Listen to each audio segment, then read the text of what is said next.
Sir, very good afternoon, Good afternoon. everyone. I am CA Dinesh Kumar Natani, Jaipur, moderator of this webinar. We are delegated to welcome you all in the webinar being organized by Continuing Professional Education Committee of ICAI. It is my pleasure to be moderator for the 57 webinar on Ethical Life a Celebration, Festival of Ethics and Changes in GSTR 9/9C. In a short while, we will start this webinar. First, I would like to apprise you about CP committee. The profession of chartered accountancy is growing leaps and bounds, and it is phenomenal growth has brought the profession at the forefront. Today, our profession has acquired an independent independable position in the business and economy. ICI continuously aims at developing knowledge as so that the members stand out to the expectation of the society. To achieve the objective, the CP committee of ICI has been continuously striving for perfection integrated and knowledge which make the word chartered accountant timeless with excellence in service.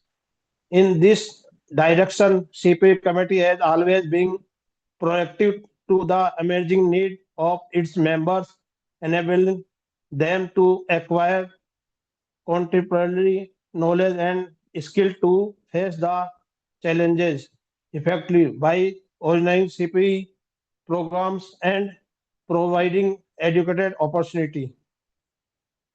The program for this evening is a follow. We have two sessions of 1 hour each. At topic are ethical life, a celebration festival of ethics. Second topic changes in GSTR 9/9C. Our eminent speaker will talk about above mentioned to emerging area of professional interest.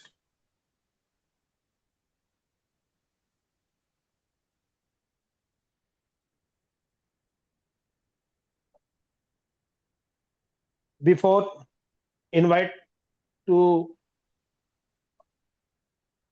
our speaker, I request to CA Satish Gupta ji, Chairman of CPEC, for welcome address. Before welcome address, short profile of CA Satish Gupta ji. CA Satish Gupta ji is presently serving as the chairman of the Continuing Professional Education CP Committee of the Institute of Chartered Accountant of India (ICI).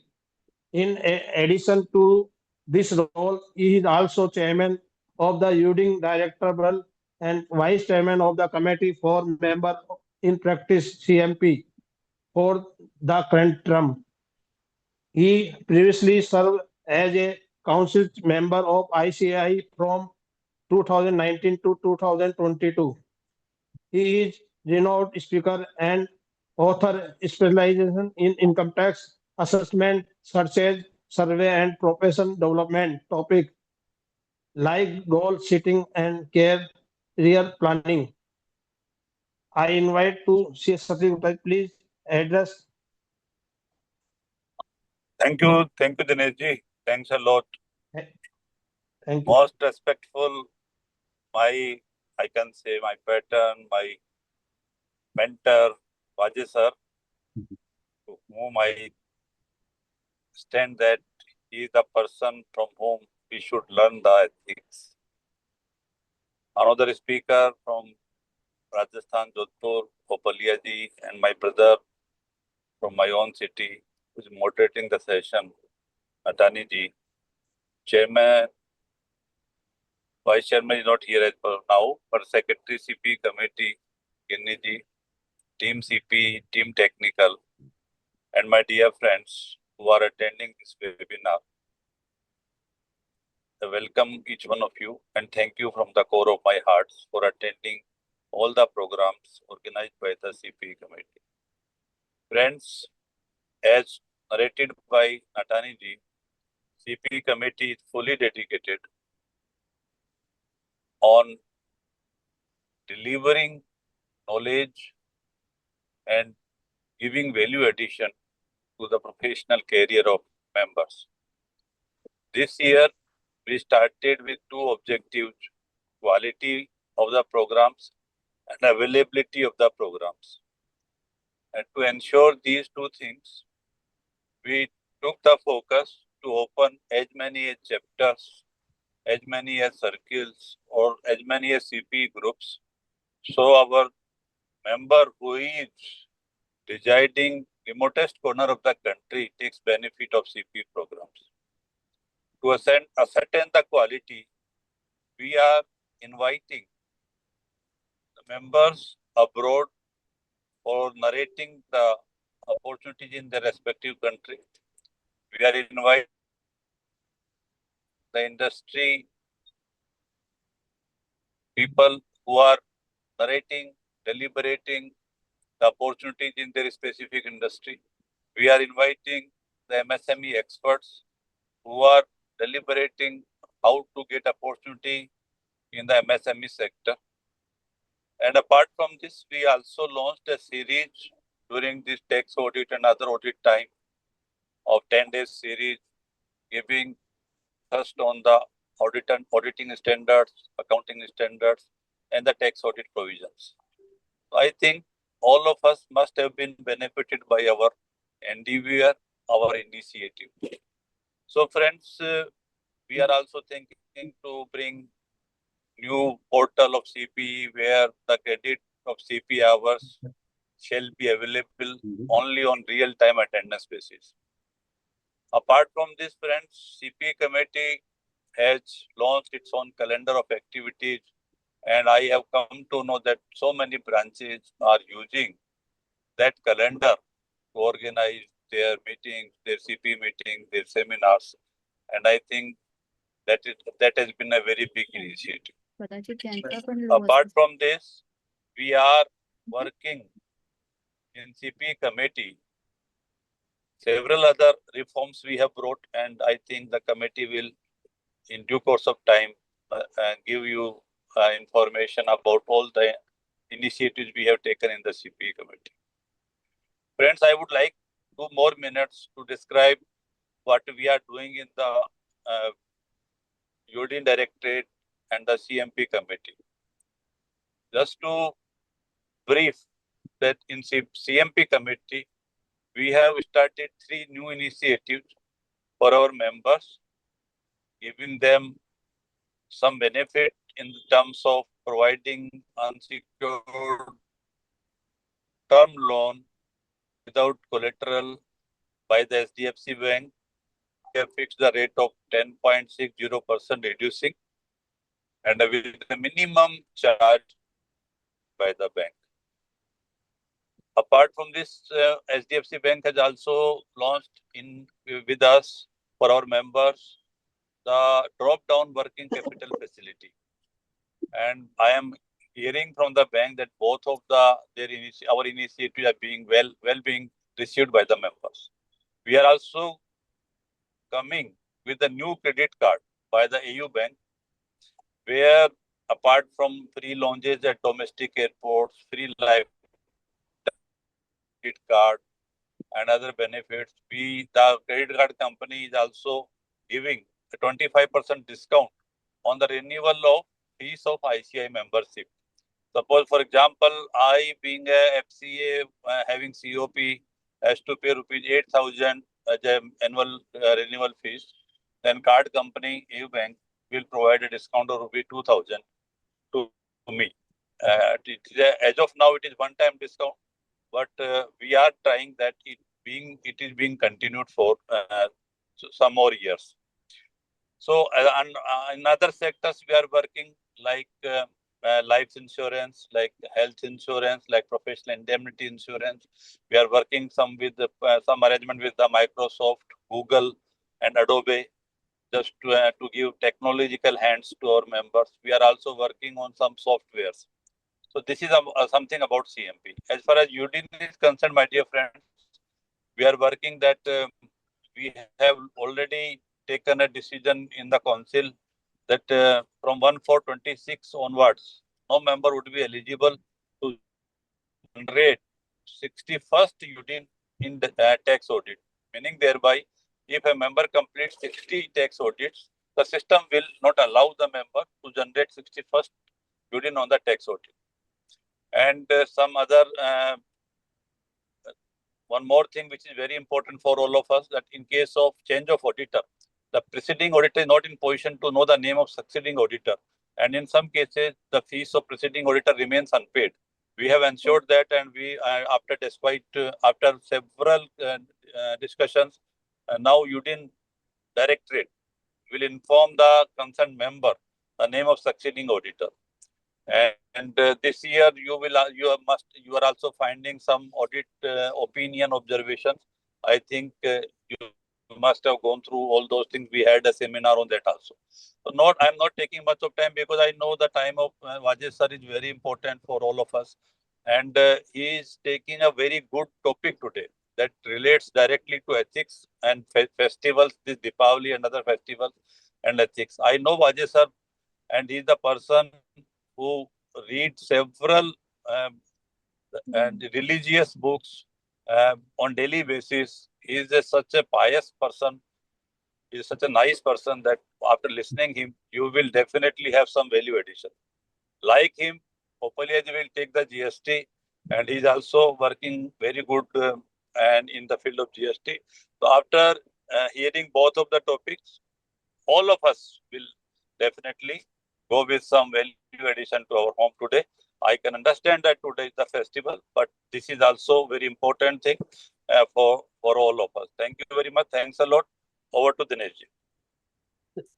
Thank you, sir. Thank you, sir. Thank you, Satish sir.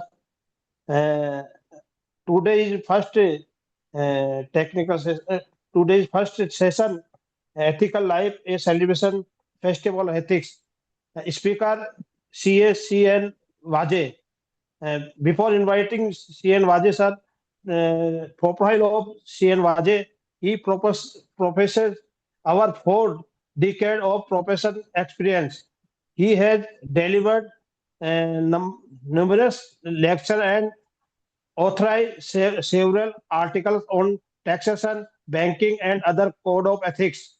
He has also spoken as extensively and written on Valmiki Ramayana, Mahabharata, Bhagavad Gita, and various other social subjects. He is recipient of the prestigious Yoga Mitra Award from Yoga Vidya Niketan, Vasi, Navi Mumbai. Please invite CN Vaje deliberation of today topic. Thank you, sir. Thank you. Well, namaskar and good afternoon to all of you. Good afternoon, sir. Yes. CP Committee Chairman, Honorable Mr. Satish Kumar Gupta ji, who is my very close friend. The moderator, Mr. Dinesh Kumar Nathani ji. Madam Gini Goyal, who coordinated with me for this particular webinar. Mr. Shreya from ICI, who also helped me. And all the participants. I wish you a very, very happy Diwali and an ethical new year. In fact, the new Samvat year is starting from Diwali, and let that be a very bright and happy and prosperous new year. At the outset, I must thank Mr. Satish Kumar ji for his very kind and generous words about me. The sentiments which he expressed, basically it's in respect partly only to me as a person, but basically it is the ethical values that we cherish and the scriptures of our Indian literature, which actually deserve more respect. I thank the CP committee for this wonderful opportunity to speak on a little different topic. Because on ethics, code of ethics, disciplinary mechanism, case studies, that I often take up in the seminars and webinars. But this is a little different topic. In that other topic, it is more of a codified ethics. That means code of ethics. And there are case laws, there are decisions. Many people say that your lecture is right of frightening because I share many cases of disciplinary mechanism, misconduct cases, and how the chartered accountants face the music of disciplinary committee and how they are punished. Now, NAFRA has also rather disturbed all of us because the manner in which NAFRA orders are coming, our profession is becoming more and more vulnerable. And that is why I thought that why all these things are happening. Today, the scenario of the profession, it is very easy to say and describe from the dais that it's a very glorious and it's a very dignified profession. And yes, it is definitely so. But are we able to maintain that dignity and the glory? That is the matter of introspection for all of us. Certainly, we are the financial police. That means the financial discipline of the country is in our hands. But are we doing justice to that? In fact, what I'm trying to say is, are we really ethical in discharging our duties?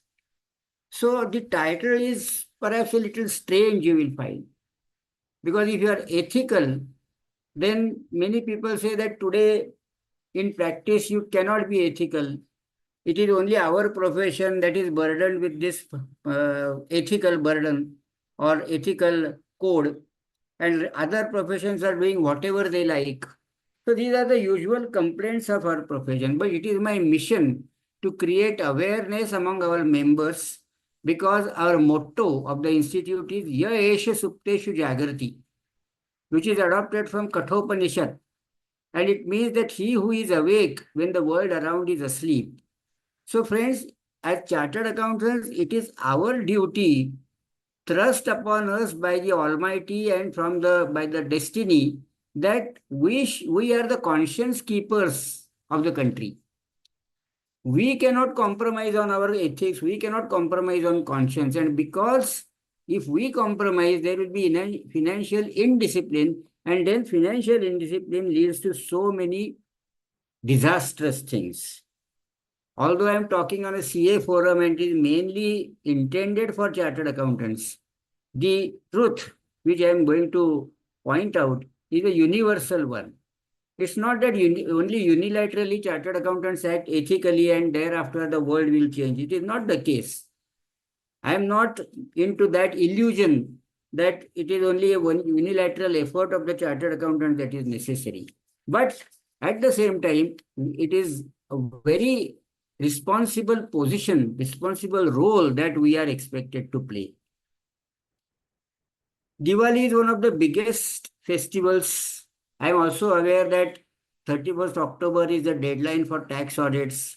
So festival as well as this deadline of tax audits, it is likely that the participants may just log in but may not be very attentive. And especially the ethics is a topic which we always put for option. Nevertheless, nowadays that awareness is increasing. Now, this Diwali festival, it is very standard description of the festival, very ornamentally we say, it's the victory of good over bad, it's the victory of righteousness over evil, it's the victory of light over darkness. Symbolically, it's the victory of Sri Ram over Ravana, Sat over Asat, that is sinful things, and knowledge over ignorance. But today, what is the scenario? Today, friends, we are in Kali Yuga, and in Kali Yuga, whatever are the disastrous things which are happening all around, there is no peace of mind anywhere.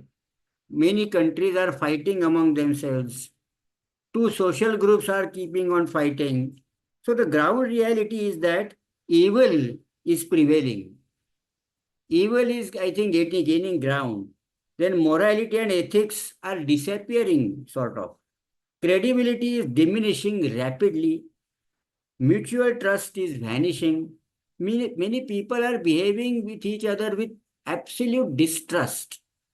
And then no natural love and affection, but it is only means everything is governed and controlled by artificial intelligence. So artificial intelligence, which has no sentiments, which has no emotions, and since all the emotions are lost, we are losing happiness. Now, this is the scenario more or less in all professions. Medical profession, lawyers, architects, they are all deviating from their values. And because of that, I think we are facing the scenario today that in the society, there is hardly any discipline, hardly any cleanliness. And it is only, in fact, all relationships, including marriages, you will find that there are separations, there are breakups, there are divorces. Now, all this is happening because of our craze for money, our craze for a lavish life, our craze for enjoyment, which are we have different ideas of celebration. I'm linking this ethics and celebration because the concept of celebration in today's world is totally, I would say, the thing which is causing harm to many of us. See, for example, today, what are the ideas of celebration? Every weekend you have to go for outing, as if you are slogging too much in your offices or in your at home. Now, this is actually not required. In fact, I'll tell you that historically, the weekend or the Sunday as a holiday in Britishers' time in India, there were all 7 days working. Work was worship. But then there were movements and there were actually unrest, and the people demanded that there should be 1 day holiday every week to allow the people to do social work. That means to serve the society, to serve the country. And now what we are using the holidays as? We are using the holidays only for celebration and enjoyment. There is nothing wrong in enjoying the holidays, but then that has also become a routine. So is there really any celebration? Is there any enjoyment really into that, or all that has become mechanical? Then also there are parties, there are drinks, there is junk food, which is causing harm to our health. Then there is all electrical illuminations, but no enlightenment as such. Our soul needs enlightenment on spiritual side, on social side, on moral side. That is not there, and we are simply developing the sense of, rather we are developing the crazy ideas of enjoyment. Then loud music, DJs, and we are dancing on that. There is nothing wrong in dancing. I am not against these type of enjoyments, but then we are losing the sense of proportion. Then there is a showmanship. There is one-upmanship. That means you are rather trying to show that you are better than the other. You are in a better position than the other. You can afford more lavish things than the other. That is why the crazy habits are also being developed. That means the habits earlier there should be good hobbies of high taste, like classical music or classical dance or painting or dramatics, acting. These were the habits which were or hobbies which were developed. But nowadays the hobbies are and reading. Now reading as a hobby, in fact, is almost disappearing. People don't read much, and whatever they read is only on the WhatsApp and on the computers, and means on the screen. Now that retention of the thing which you have read on the screen is very less, which is scientifically proved. But you don't want to have, or rather people are not in a position to concentrate on the reading of high test. The things that will have a thought-provoking literature, that is now not there. That means all this is being done for what? Is being done for, because everything is stressful. So by all this, we are suppressing the stress. See, when you drink, when you are addicted, it's not that you are curing the defect or you are curing the evil of your whatever stress you are having, whatever tensions you are having. You are simply temporarily forgetting those. And that temporarily forgetting the diseases or temporarily forgetting the difficulties is not the solution. Therefore, you are not eliminating or you are not removing the evil. You are suppressing it. You are burying it under your so-called enjoyment of weekends, holidays, hoteling, and all those things. And therefore, what you are doing is you are simply treating the symptoms and not treating the disease as such. So it's not curing of disease, and that disease of stress can be cured only by ethical behavior. And that ethical behavior, you will wonder, people will say that he must be rather a mad person who is propagating ethics in so vehemently in today's world.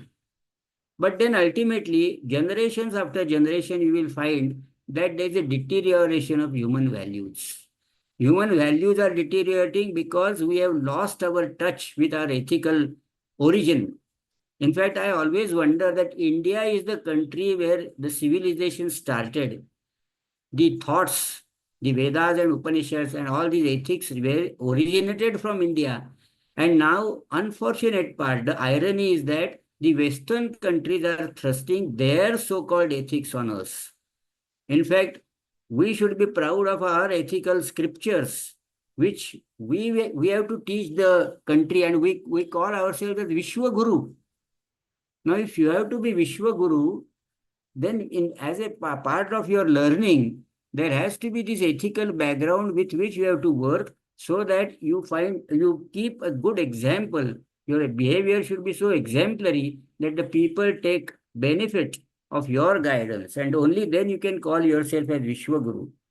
So there is no inner peace today. What I am repeating is we are simply suppressing our tensions. We are simply suppressing the stress. There is a difference between sukha and ananda in our thinking, in our philosophy. Sukha is happiness, which is based on material things. Like you have got cushioned chairs, cushioned sofa, and your cozy rooms are there, air-conditioned rooms are there. In fact, because of air conditioning, there is a lot of chilling. But is there any peace in the mind? That is what we need to introspect. So, whereas ananda is a stage which is much, much higher than the sukha. Ananda means the mental satisfaction of doing something. For example, if the world, everybody is behaving corruptly, and you are a part of the corruption and you are making money out of it, you may feel happy that I also made money. But when you refrain yourself from all these things and still you can perform your work successfully, then that will give you, because there is something sacrifice that you are making. You are not going after the pure, easy money. You are not going after quick money. Today, unfortunately, what is happening is everybody wants to become rich overnight. And because of that, they compromise, or rather they make all sorts of compromises. In fact, I always say in my all these lecture on ethics that all our code of ethics, in fact, I'm repeating that ethics is not necessarily meant only for professionals like chartered accountants or architects or doctors or anything. It's all pervasive thing. It is a universal concept that all people should behave ethically. Question is, who is going to start? And we, as professionals, we are intellectual leaders of the society. So it is our duty to start. You cannot follow the society. In fact, many chartered accountants or many professionals always complain that why these ethics are thrust only on us. The country or the society, other people are behaving any way they like. So they say that let others behave properly, let the other world behave properly, then only we will behave properly. Now, this question was posed to Swami Vivekananda. And Swamiji said, it is like standing on one bank of the river and saying that I will cross the river only when the entire water flows away. So you are the intellectual leaders, and in fact, the financial discipline, financial integrity of the country and the society rests in your hands. If we do the audits and if we do justice, it is not only that the fear of disciplinary mechanism or disciplinary action, but on our own, there has to be an initiative to do the things properly. And that is why I always say that from our Upanishad, Taittiriya Upanishad, there are three mantras we are given. Three messages were given to all the students who completed their education. There are many such mantras, but three are very prominent, which according to me are the foundation of our code of ethics. What are those mantras? Satyam vada, speak the truth. Remember that all our reports, audit reports, are also centering around or revolving around the truth. We have to report as true and fair. So everything, the truth, the satya is of supreme importance for chartered accountants. And whatever we are reporting is the true and fair view of the financial statement. So satyam vada is the unique, or rather it is the most important thing that a chartered accountant is expected to do. Unfortunately, the compulsions are such that the clients have been dictating, clients have been taken us for a ride, and that is the reason why we have to compromise. Otherwise, on their own, perhaps chartered accountants, they don't voluntarily would do such things. But then the society, the business community makes them compromise on this. Now, it is your strength, it is your inner strength that can come only out of your ethical behavior, that how far you can resist this. And for resisting this, you have to be united. There has to be a collective strength among chartered accountants. Today, unfortunately, if one chartered accountant is rather strict and if he refuses to sign a financial statement, there are 100 others who can jump into the scene and they are willing to sign. And that is the thing which is rather causing the damage to the profession, the disrepute to the profession. So Satyam Vada, then next is Dharmam Chara. What is Dharmam? Dharma is the duty. Dharma is not the religious or the system of worship. It is not necessarily the God, the worship of God, but it is essentially the performance of duty. The discharging of duty conscientiously is what is meant by dharma. So dharma is a duty, kartavya. For example, in Bhagavad Gita, Bhagavan tells Arjuna that it is your duty, your dharma is that of Kshatriya, and therefore it is your duty to fight. It is not your choice. It is not your discretion whether to fight or not just now. It is the God has given you this role to play, that you are a Kshatriya and your dharma is to fight for the Satya or for the dharma. So dharma, chartered accountants or any professionals, religion, dharma, it is not religion as such. Dharma is the duty. What he is expected to do is to perform his audit and other functions of financial discipline very carefully and very conscientiously. So that is dharmam chara. And the next is swadhyayat ma pramadaha. What does it mean? Swadhyayat ma pramadaha means, swadhyay means continuous self-study. Swadhyay. Ma pramadha, don't commit any default in the continuous study. That is our CPE hours. That is our CPE committee's role. So CPE committee, I must give a compliment that they are doing one of the most important functions of these ethical things, that swadhyayat ma pramadha. So they are ensuring that all members of our profession are continuously upgrading themselves, updating themselves in terms of knowledge. And that Swadhyaya and Mahapramadha is the real thing, because once we write the exam, I passed about 45 years ago. Now that my knowledge is outdated. It is obsolete totally. The technology has advanced, the laws have advanced, the administration has improved a lot. So I cannot remain static. It is a dynamic profession. So with this, Swadhyaya and Mahapramadha means you have to continuously put efforts, you have to slog for updating yourself. So Satyam Vada, Dharmam Chara, and Swadhyayat Mahapramadha. Now what has this to do with celebration? Because you will always wonder, my topic is ethics and celebration. Now celebration, the primary requirement of any celebration is that you have to be fearless. There should not be any fear in your mind. If you are afraid of something, you cannot enjoy anything. Now, if you are always afraid that I have committed errors, I have committed, I have compromised on my duty, I have compromised on the quality of the accounts, then that fear will always be biting you.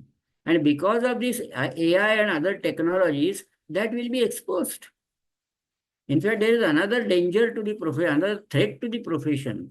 And it is likely that because of the advent of technology, the certain professions may become outdated.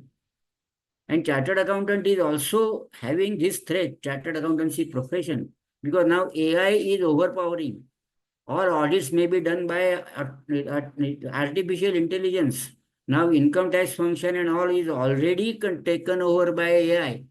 All your returns, all your data is already with the government. They are as good as preparing your income tax return. The laws are made so foolproof that there is not much room for your so-called tax planning. All these things are posing a threat to the profession. Now, of course, all these artificial things cannot ultimately eliminate the human mind, the human intellect. But are we doing anything seriously about preserving our intelligence or preserving the discretion that we are supposed to or we are expected to use? So that is what we need to see and introspect.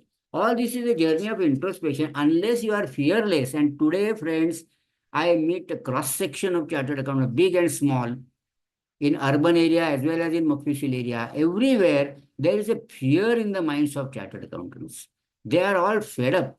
They say that there is no cost benefit, there is no reward, commensurate reward to the slogging that we are doing. And that is the reason why there is a growing frustration. There's a growing dissatisfaction. There are so many difficulties. The technology, the staff we are not getting properly, we are not getting the article trainings properly. All these things are, and then so much of regulatory burdens. Now that can be answered only with our intelligence and with our collective strength. Because we have to also analyze whether the regulatory burdens are really serving their purpose or the human ingenuity, we are finding loopholes in that. Unfortunate part is that the society is losing trust among about chartered accountants because they say that these are the people, chartered accountants are the people who manage everything. And it is a reality that even our CP hours also our chartered accountants manage. So there is a need for introspection, and sometimes now there is always fear of getting caught. So there's a growing dissatisfaction, and then there's a keenness to have quick money. But people are now, they say that, Array, I would like to keep away from this practice. I would like to keep away, especially from audit and signing practice. That is because they are finding it extremely difficult to comply with all laws for signing any financial statements. Then there are health issues among chartered accountants. Well, at young age, they are catching up diabetes, they are catching up all diseases, hypertension, ulcers. Now, there is a very serious need for introspection that at young age, in fact, there are untimely deaths and there are litigations going on because of these pressures.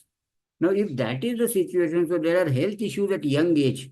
And then, unfortunately, friends, because the societies, the morality has gone down so much, and there are so many crimes, financial crimes that are occurring, that unfortunately, the people, the CBI, the regulators, enforcing authorities, they are making chartered accountants as co-accused along with the promoters and directors.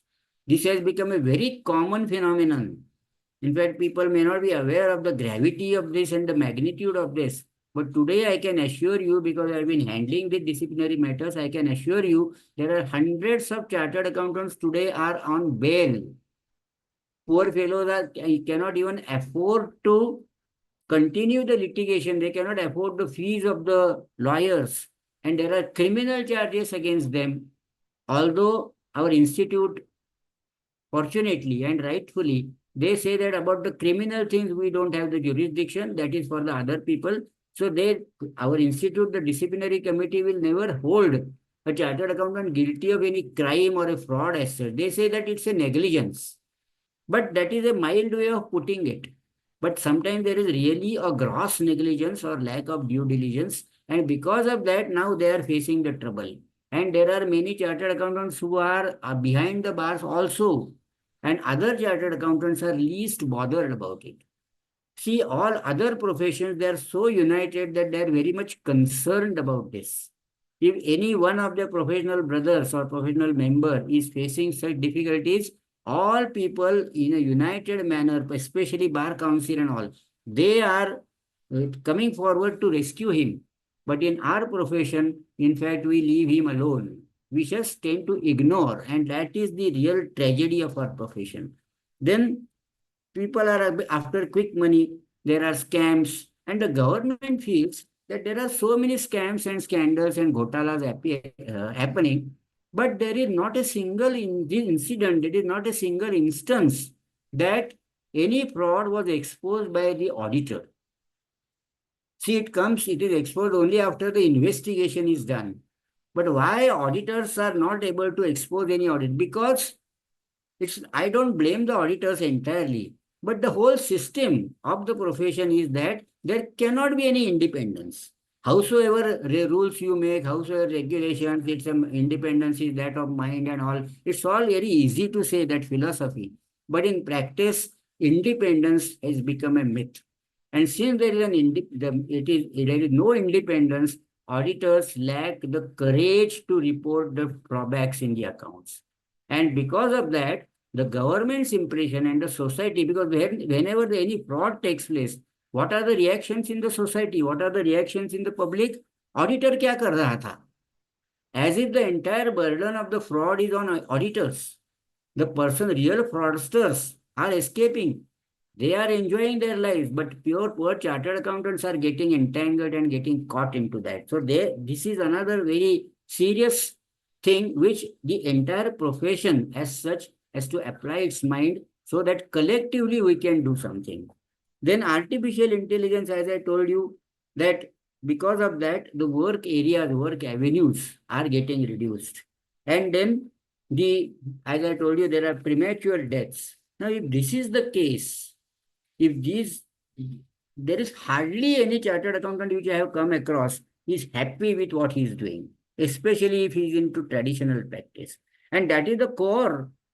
Now we are deviating from that because we are running away from the core area of our practice, and we command respect because of our audit function or attest function. Rest of the expertise is all right. There you be a chartered accountant or without becoming a chartered accountant, there are many people giving those services. But the value of our signature that we are ourselves not recognizing, we are ourselves not realizing the value of our own signature, and therefore we are allowing the others to misuse our signature, not in the context of the forgery, not in the sense of forgery, but they are comparing us, they are dictating us. In fact, banking system and all, they expect us to give certificates which are irrational and unrealistic. The banks in the Mofussil area, the position is very bad. And they say that you have to certify, a chartered accountant has to issue a certificate that the promoters and the directors will comply with all the laws. Means have complied with all the laws is a different thing. They will comply with all the laws. So this kind of absurd certificates are expected from chartered accountants, and chartered accountants are made to issue these certificates. Now this is the real, and then they are always afraid because then they feel that, I have given this certificate, but I don't know what will happen. And if if they are having that fear, how can there be a celebration? So celebration, I mean the pure celebration that is coming out of your really mental status, that you are so happy that you are celebrating. And that itself is a celebration. That I don't have any fear, that I have not done anything wrong. I have not committed any sins. That peace of mind that gives you sound sleep, because many chartered accountants are suffering from insomnia today. So because of why this is so? Because they have deviated from the ethics. Now, the government's perception is, as I told you, that they are expecting the chartered accountants to play their role more effectively and meaningfully. But chartered accountants are, unfortunately, rather there's a crisis of courage, and therefore they cannot put your foot down. I don't blame the chartered accountants that they encourage bad things. But they have to be only silent spectators of bad things. Not only the spectators, but their signatures are attached to these things. And today, the manner in which the scams are getting exposed and getting reported, we can certainly say that yes, a little diligence, little more diligence of charter. For example, I'll give you a very concrete example. If there are suddenly some improvements, big turnover, big profitability of an entity which is otherwise an average performance, then there has to be a professional skepticism.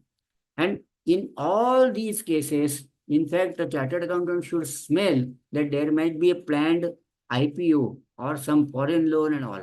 And because of that, they are artificially inflating all these things. Now, if he is on the toes and if he acts in a timely manner, he can save not only the fraud, but he can save himself. And today, these things are getting exposed every day. Today, the number of complaints which are coming, which are being filed against the chartered accountants to the institute is growing enormously. And even despite the 4 benches of disciplinary committee, the pendency is not getting clear. So you can imagine what is the nuisance value that the society is enjoying and society is now exercising. And my purpose is not to frighten the chartered accountants, but under these circumstances, how can one really ever celebrate something? If you have to really celebrate a festival, if you have to really enjoy certain things, you have to be fearless. So sometimes I wonder, and this is an introspection. People will say, you're talking on the forum of Chartered Accountancy, Chartered Accounting Institute, and you're saying like this, because it is a matter of introspection. There is nothing wrong with the institute, there is nothing wrong in the system, but there is something wrong with the society, with the Kali Yuga, and as a part of this Kali Yuga. So friends, just imagine, there are other professions, there are certain professionals who rise above the society and they're respected throughout the society. For example, a very senior, great doctor who is respected everywhere by all the members of the society, not only by doctors, or a good lawyer, he is respected. Some lawyers who do something good for the country, they can even represent our country in the international forum. Now they really command respect, so they rise above the society. Then architects also, they do something which is great creative work, but unfortunately there's hardly any chartered accountant who say that we can proud of that. Yes, he is an auditor who has exposed so many irregular things in the society, so many irregular things in the business community that we should be proud of him. And in the process, he might be required to make some sacrifices.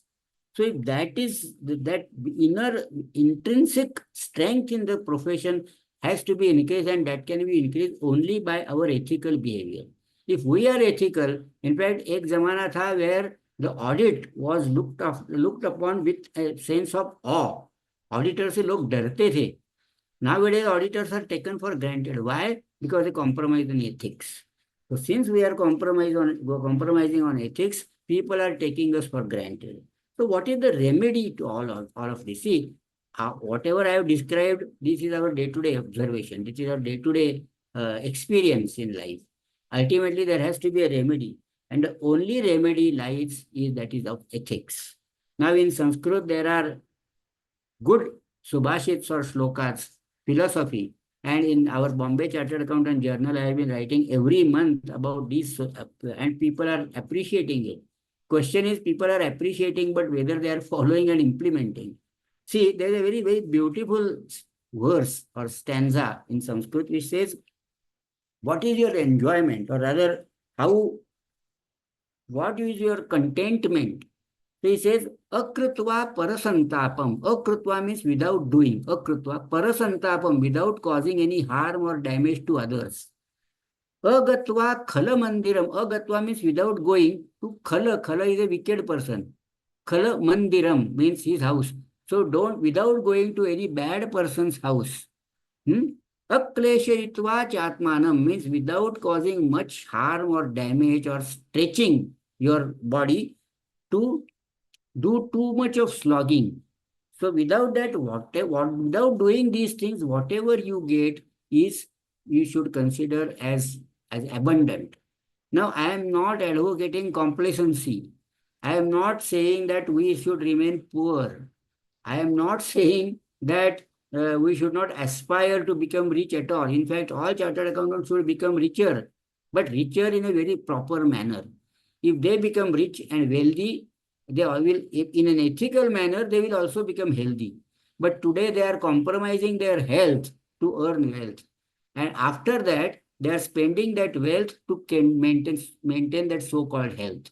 So if this vicious cycle is there, so whatever little you get, now you can increase the remuneration or the income by your quality, by your good work.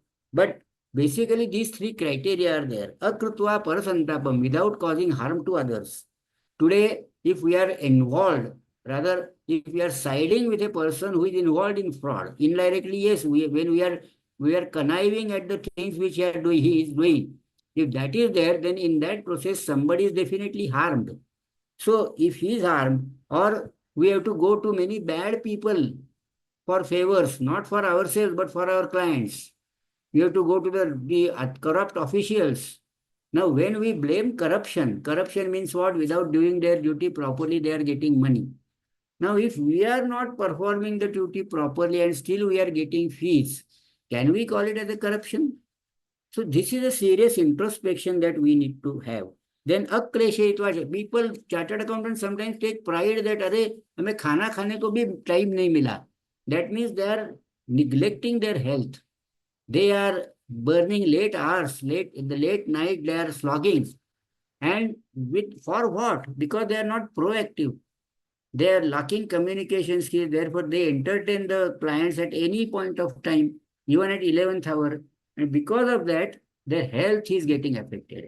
So, because of all these habits, friends, there is a very important saying in Sanskrit, Shariram Adyam Khalu Dharma Sadhanam. Dharma Sadhanam means whatever good things you have to do in life. Shariram, your body, ultimately you have to achieve everything by your body. Now, if that body is not proper, it is not healthy, you are not healthy, how can you enjoy things? How can you celebrate at all? So, if you are not healthy, and the health comes only out of ethical behavior and discipline. So, there should be discipline habits that we have to develop. There is one saying, they say, Shatam vihaya bhoktavyam. That means when it comes to having food or having lunch or dinner, you should leave aside so many things, because chartered accountant, their food habits are they're irregular. They don't eat properly. They don't sleep properly. They are having insomnias because they are having stress. And why there is stress? There is overdoing certain things. In fact, unfortunately, because of these regulatory pressures, there are disciplinary cases coming from the not so urban or not so developed areas. And there, friends, the chartered accountants, unfortunately, are not even aware of the Ind AS and other regulations. So they feel, in fact, many chartered accountants have come across that they are facing the disciplinary committee, disciplinary proceedings. Why? Because there are listed companies which are not almost, they are fading type, means they are dying companies, there are hardly any turnover. And the chartered accountants take the audits of such listed companies, they take it very lightly. And while doing so, they are least bothered about the regulations like your Ind AS and other things. In fact, company law provisions and all, they are least bothered. And this is becoming very common. I am not saying a one-off case. This is becoming very common now. And then now they repent and they tell me, sir, we should not have accepted this assignment at all. That means for getting some money, and I am sure that the fee is also not very fabulous. So the whole world is, I said, the whole world is compromising on ethics, but somebody has to take an initiative. And that is our duty as chartered accountants, because I am reiterating that we are intellectuals. Today, what is lacking is courage. There is a crisis of courage and there is a crisis of character. Now, Ramayana we learn, but Ramayana we only give more attention to the Satya, that means truth, and the obedience, Ajnakari Ram vagare. But the real lessons from Ramayana is the valor, the parakram. Despite all these adversities, he had no resources, he had no manpower, he had no trained army. Despite that, he conquered Lanka and he killed Ravana. Now, this is the role which a chartered accountant, and is they are capable. I am saying that chartered accountants are capable. What is lacking is the willpower. So if you have the determination and the will, and if we are united, and if there is a collective strength, and if we learn to say no to improper things, I think the society can change miraculously. There will not be much time then to change the society, because all this today, whatever is happening, is because of the financial indiscipline. There's a craze. There's a craze for money. There's a craze for quick money, easy money. And that is why that leads to the corruption. And unfortunate part is that chartered accountants are found to be a party to these corrupt practices. That is the observation. So I'm making this as an introspection with a full sense of responsibility, that that is the reality which is happening, which is at least getting exposed. So because of that, these chartered accountants or the entire society as such will find it difficult to celebrate anything. So we are intellectual leaders. I'm again and again saying we are the thought leaders. We have to give a thought and also act accordingly. So we have to acquire new skills. We have to study new things and acquire new knowledge, so that we can render our services more effectively, and also then concentrate on our health, so that there is a peace of mind. In fact, there are many philosophies in Viduraniti and Bhagavad Gita, because of there is a vicious circle of Shadriputs. And because of this, our obsession for the quick money, and because of our obsession for the so-called enjoyment, we have to be proactive. Since we are not proactive, we are always under stress, and we have to ask for always extension of time. Then there is no discipline, and there is no communication skill. Properly, you don't communicate with the client in a timely manner, and the will which is lacking. So if that thing is there, and if we have to meet together and share, because unfortunately all these study circles and all these seminars, there mostly the academic things are discussed, but the things which are very essential and fundamental for the strength of the profession, they are hardly discussed. In fact, there should be brainstorming among chartered accountants that how we can improve the position today. There is no point in merely expressing among each other that the profession में कुछ मजा नहीं रहा है, कुछ पैसा नहीं मिल रहा है, people are taking us for a ride. Yes, these are all the complaints which they are making. But unless we come together and have a collective strength, because in the democracy, fortunately, we can exercise our collective strength. Other professionals are doing so, but we are not doing it. So if we are exercising our profession, we are becoming assertive, and if we become putting our foot down and no nonsense type, if we don't tolerate any nonsense, then perhaps the world can change, and we are capable. Ours is the profession who has the potential of changing the world, friends.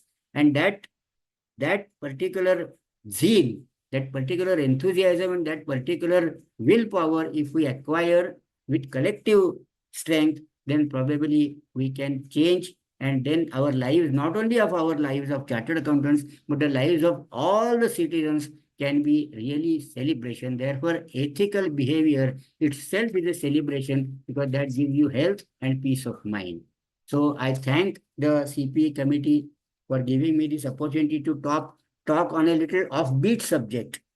In fact, I never intended to hurt anyone or offend anyone, but whatever truth I have come across, whatever is the reality today in this society and in the country, that I have expressed, I am not blaming the chartered accountancy profession, not blaming the other things, but ultimately all the intellectual people, like all professionals, for example, should come forward with the same attitude and with the same mission, that we will change the scenario, and only then things will improve. Otherwise, the legacy what we are leaving for our next generation, then next generation is compelled to go abroad, because we are not putting or creating the atmosphere which will keep them, with the younger generation, keep them in the country. So that is also one of our duties, I believe.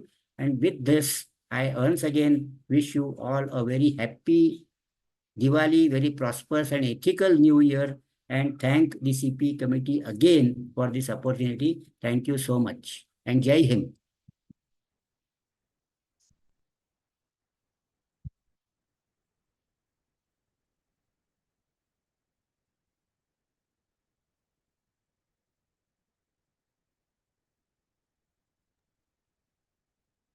Thank you sir. आज आपने जो deliberation दिया sir शानदार रहा, और दिवाली के मौके पर आपने जिस तरह से फेस्टिवल को एंजॉय करवाया एथिक्स के साथ में, तो बहुत शानदार। Any question, any question, all guest and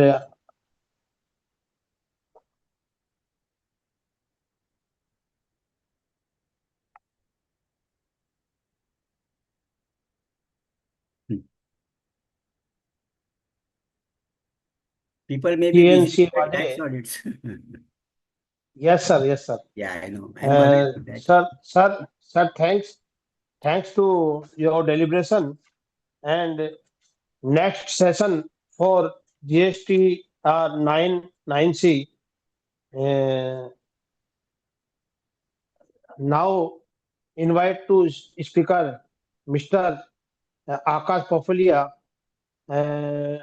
Before inviting C. Akash Pofalia ji, he has our 14 years of experience in indirect taxation and hold all India ranks in both C and CS examination, and is actively engaged in representation, advisory, and compliance matters relating to GST and uh, erstwhile service tax. He currently serves as a vice president of the Tax Bar Association Jodhpur, and as co-opted member of the Indirect Taxes Committee CIRC of ICI 2025-26. He is delivered multiple sessions and various profession forms, and also author the books facilitating migration of GST and transactional issue with solutions, published by Tax Publisher. Okay. So I invite to CA Akash Pafulia ji from Jodhpur. Or thank Many you, CN Vaje sir. Dinesh ji.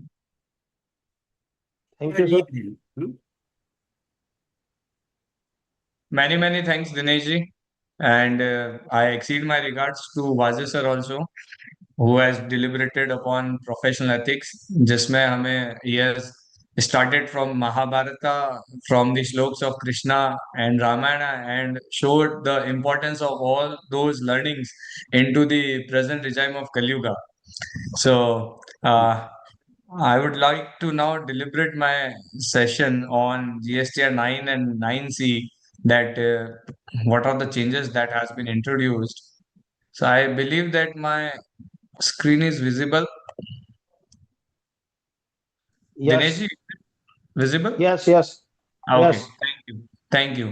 So, friends, first of all, a very warm welcome to all of you, because you have taken out an important time in this continuing festive celebrations to learn about the ethics and to see what improvements have been introduced by our GST Council in these two forms, GSTR 9 and 9C, for this financial year 2024-25.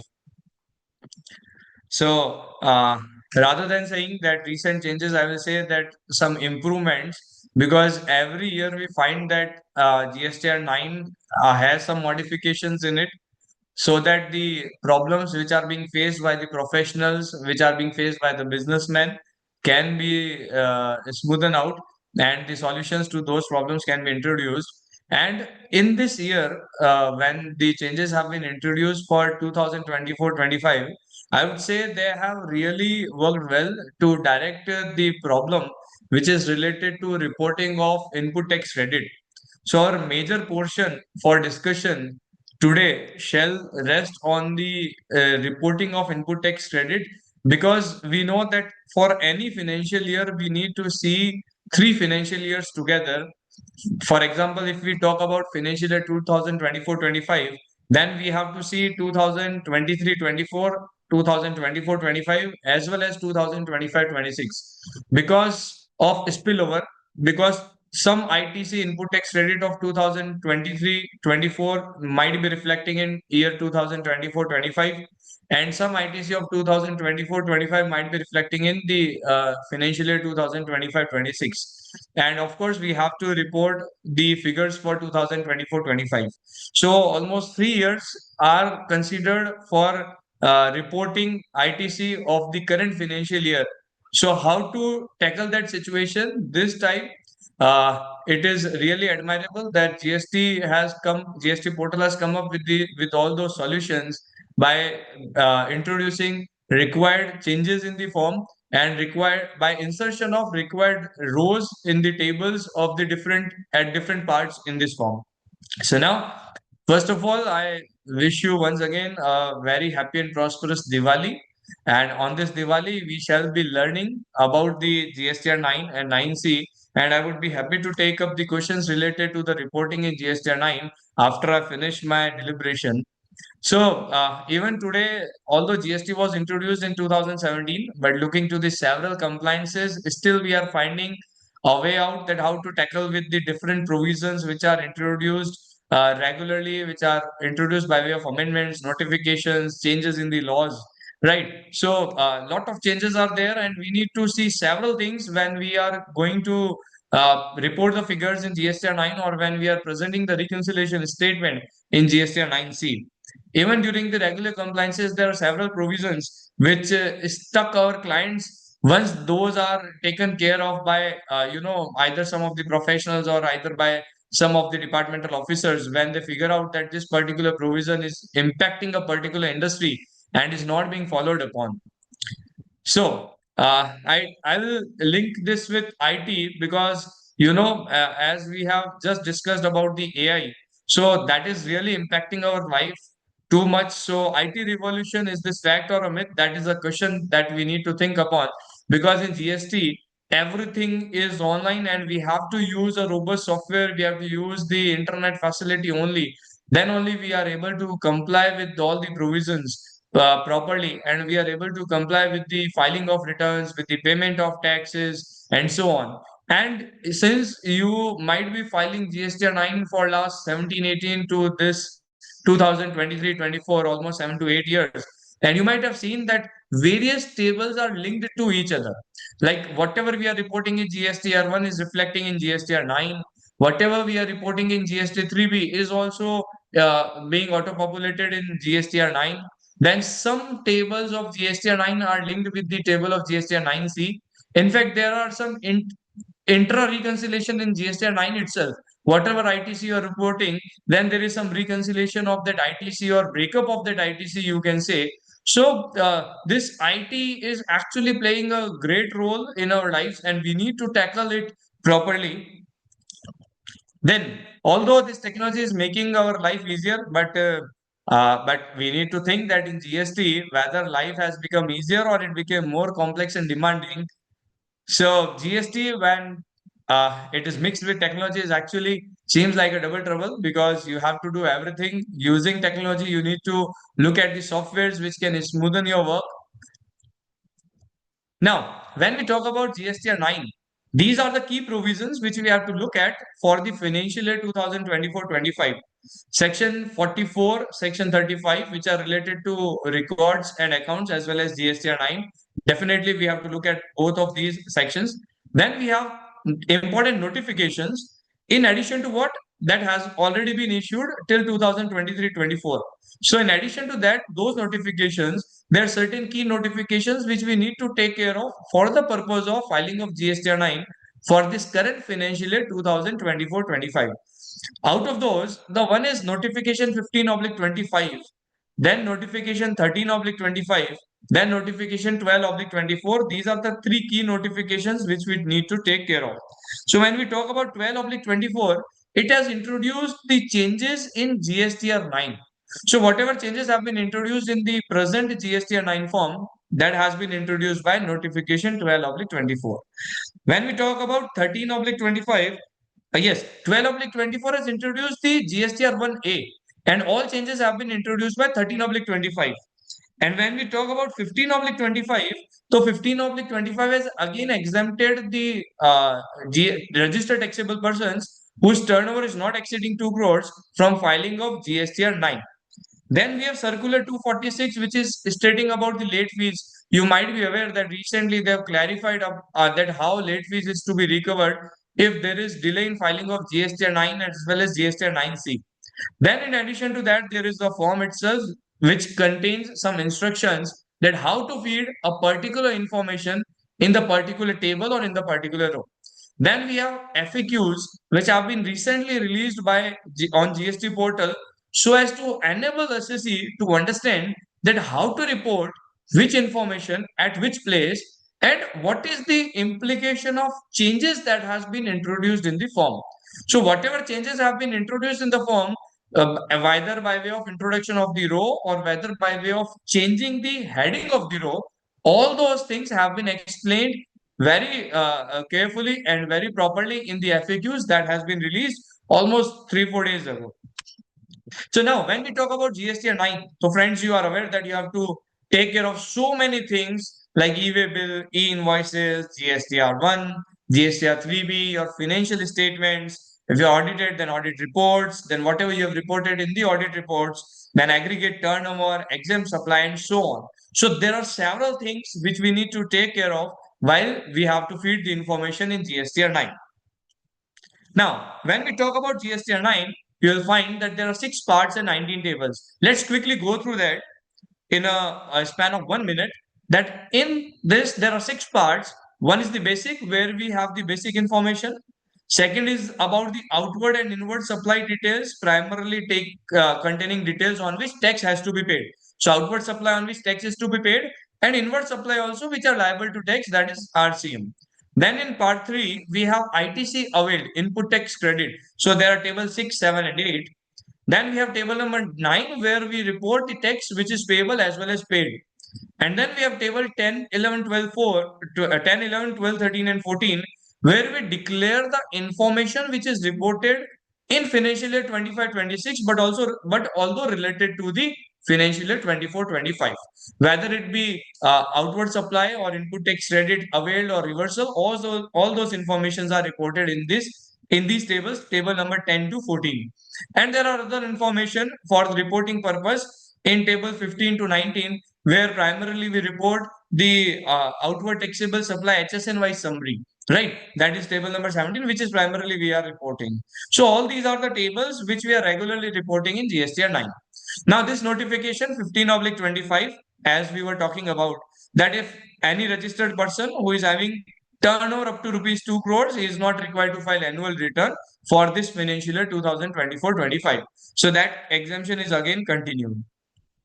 Now, when we talk about GSTR 9 and 9C, you will find that GSTR 9 has many changes. But when we talk about GSTR 9C, primarily there is no change except one additional reporting related to turnover through e-commerce operator, which was introduced way back in 2024, right? So that only reporting part has been changed. Otherwise, in GSTR 9C, I did not find any major change. But yes, when we talk about GSTR 9, there are some changes which are of very key importance. So what are the key changes in GSTR 9?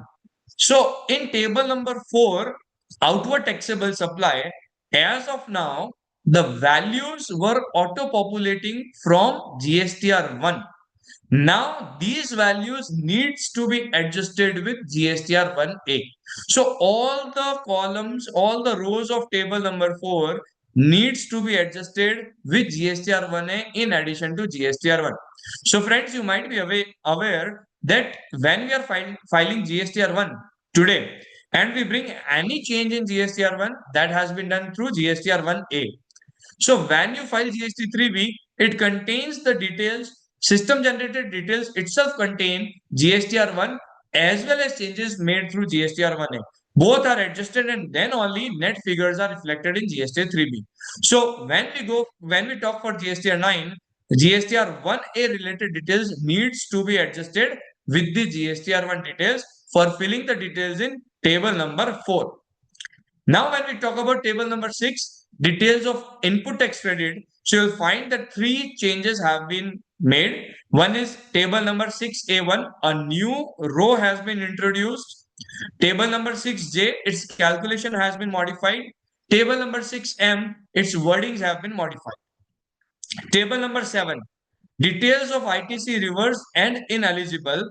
In this section also, table number 7A1 is introduced. And when we talk about table number 8, which is again other ITC related information, mainly for reporting purpose. In the table, there are two things. Table 8B, that from where now table 8B will be linked. There is change in the linkage of table 8B, as we were earlier linking it from 6B and 6H. Now it is linking itself with 6B only. And when we talk about table 8H1, that 8H1 has been introduced. It is basically related to ITC on import of goods. Further, we will be discussing in the coming slides that what are the implication of all these changes and how these are linked to each other. So, when we talk about table 6A1, so friends, remember table 6A1 is the new row introduced and it will contain some details about ITC that we will understand with an example. And table 8H1 is related to ITC on imported goods. These two tables are again, we are considering in the examples in addition to others. Now, preparedness for GSTR 9. These are the things which we need to consider, which we need to keep with us for filing of GSTR 9. First thing is that all the returns for the financial year 2024-25, whether it be in the form of GSTR 1 or in the form of GSTR 3B, should be filed before filing of GSTR 9, because all values shall be auto-populating from those only. So if any return is left to be filed for the financial year 24-25, then annual return cannot be filed. Then you have to make available yearly GSTR 3B, yearly GSTR 1. Again, it is automatically available on the GSTR 9. When we go to GSTR 9, and there is a tab which makes you available yearly GST 3B and GSTR 1. Now, one thing you have is table 8A of GSTR 9. Table 8A. Now, this table 8A is very important.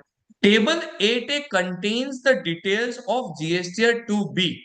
That means whatever values have been reported in GSTR 2B, all those values are reflecting in table 8A. That means it is the input tax credit of the assessee. Now, table 8A is available in the Excel format as well as in online mode. And there is a difference between the two. So one key difference that we need to understand right now is that in table 8A, which you are going to download from the Excel, it will contain the figures which are reported originally as well as amended figures. That means suppose if the supplier has filed GSTR 1 with rupees 100 plus 18% GST rupees 18, and later on he has modified its supply from 100 to 200 and GST thereon rupees 36, then in table 8A, which you are going to download from the Excel, it will contain the original value, that is 100 plus 18, as well as the amended value 100, 200 plus 36. But when you talk about online downloaded table A, it will contain the final figure, that is the final value. So there may be some difference in table 8A, which you are going to download in Excel format as well as online format. Now, Excel format, if you download, then you will be able to understand that where and what modifications have been made by the supplier in a particular reported value. Then when we talk about next point, you need to take care of, or you need to have with you before filing of GSTR 9 is ITC reverse and reclaim. You are aware that we are using reclaim and reversal register. Whenever we have to reverse anything, then we are reversing in table number 4B1 as well as 4B2. And when we reverse it in 4B2, we are eligible to reclaim the same. And when we reclaim, we are reporting it again in table 4A5 of GST 3B and demonstrating the same in table 4D1 of the GSTR 3B. So what ITC has been reversed and what has been reclaimed, that is need to be with you before filing of GSTR 9. Most importantly, then when you are keeping this record of ITC reverse and reclaimed, you have to make a bifurcation that how much ITC is reversed and reclaimed because of Rule 37, because of Rule 37A and others. Because in this GSTR 9, when you are availing ITC, reversing it and reclaiming it, because of Rule 37 and Rule 37A, reporting is different. And for any reason other than Rule 37 and 37A, reporting is different. So you have to keep with you the details that whatever ITC is claimed, reversed, and reclaimed, you have to keep the reason wise information that X amount is because of Rule 37, X amount is because of Rule 37A, and X amount is because of the reason other than Rule 37 and 37A.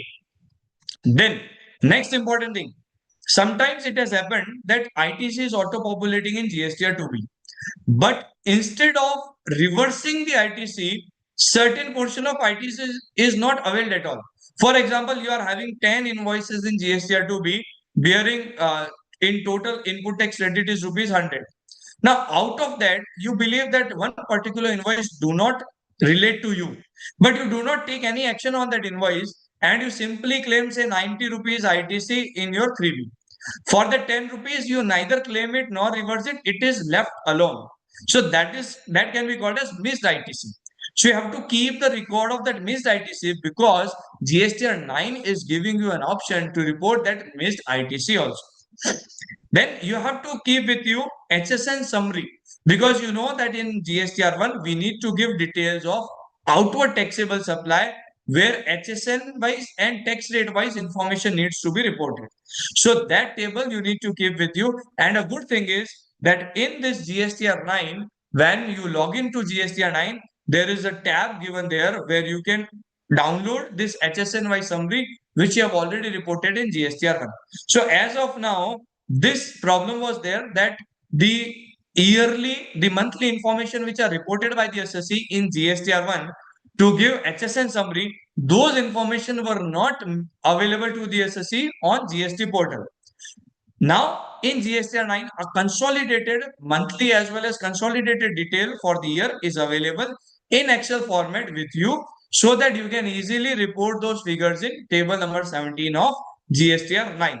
As of now, we were using the software because in software everything was reported. So from there you can link those information. But now since GST portal itself is giving you the complete detail of HSNY summary, so that you can use the same to report in table number 17.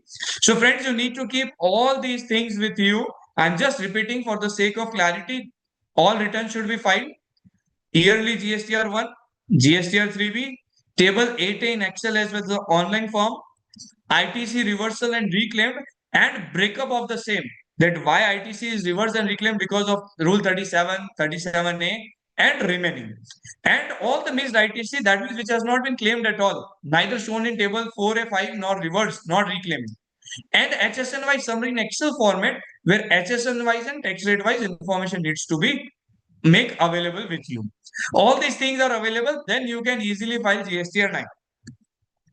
Now, as I told you about table 8A, that in Excel sheet and in online table, there is a key difference. In Excel sheet, you will find the original details as well as amended details.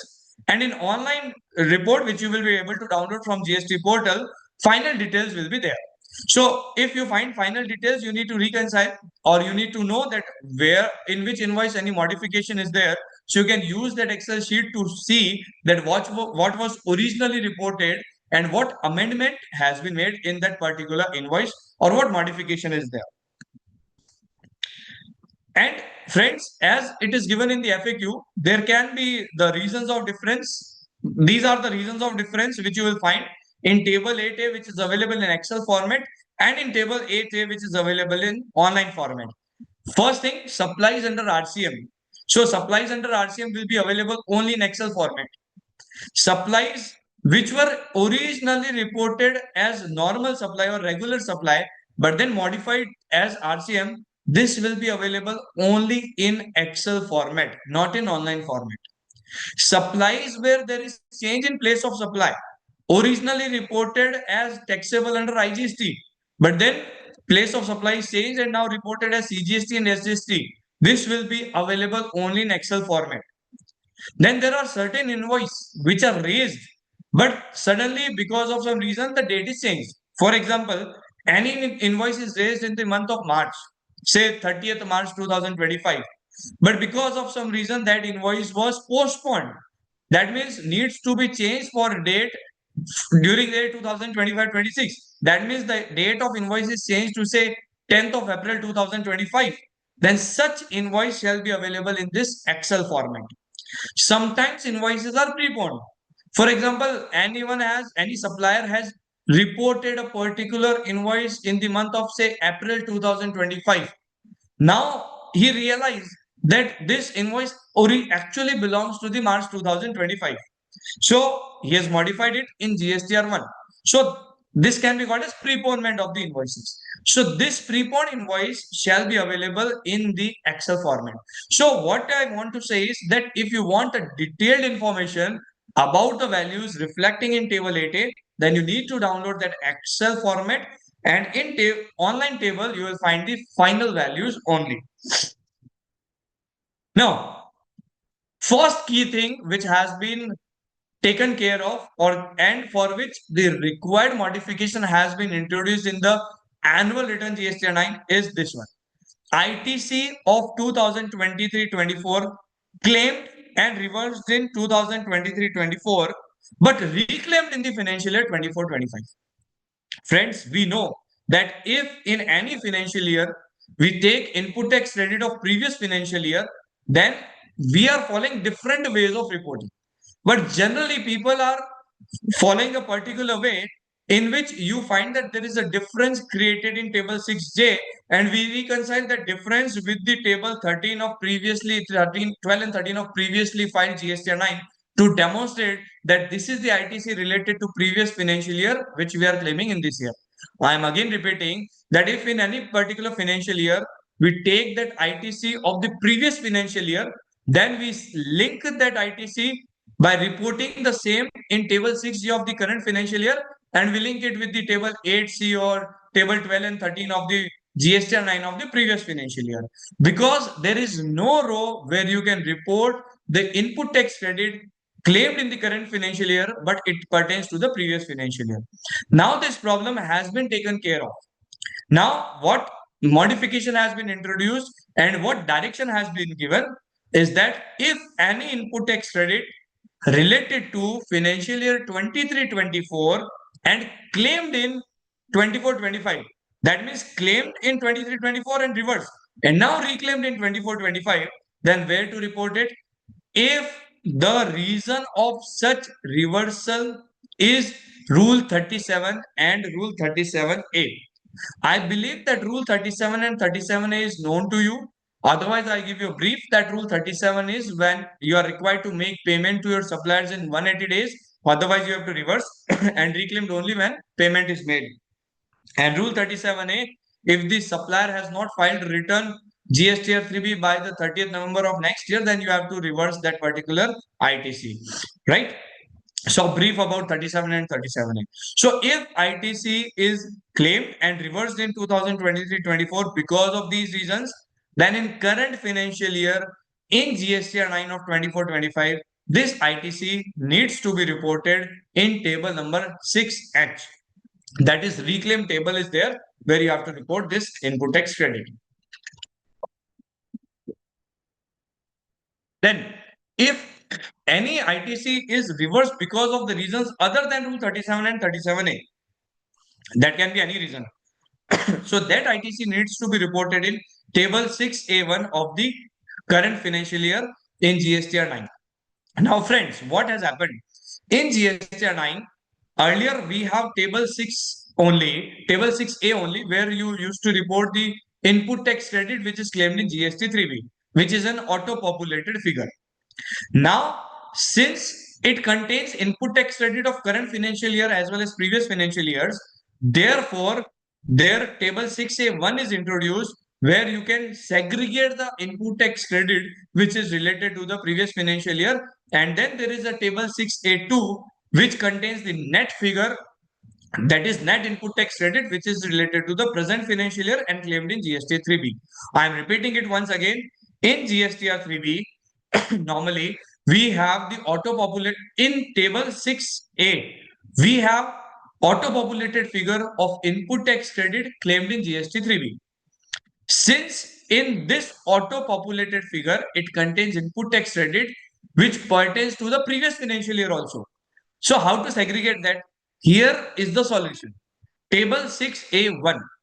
So if any ITC claimed and reversed in previous financial year and reclaimed in current financial year, and it is showing in table 6A because it is claimed in GST 3B. So that ITC you have to show in table 6A1, and then there is a table 6A2 where 6A minus 6A1 net 6A2 net value will be shown.